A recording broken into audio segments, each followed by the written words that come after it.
আচ্ছা ঠিক আছে।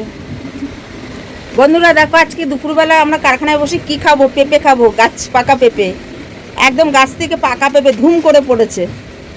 তো পেঁপেটা আজকে নিয়ে এসেছি, আমরা সবাই মিলে খাবো। কেটে নিই, তারপর তোমাদের দেখাবো। পেঁপেটা কাটার জন্য ছুরিও নিয়ে এসেছি।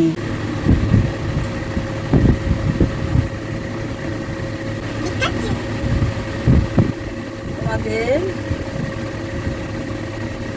একটা জিনিস দেখাবো, দেখো পেঁপেটার মধ্যে বিচি নেই, 2-4টে বিচি, এত বড় পেঁপেটা বীজ নেই, ভীষণ ভালো।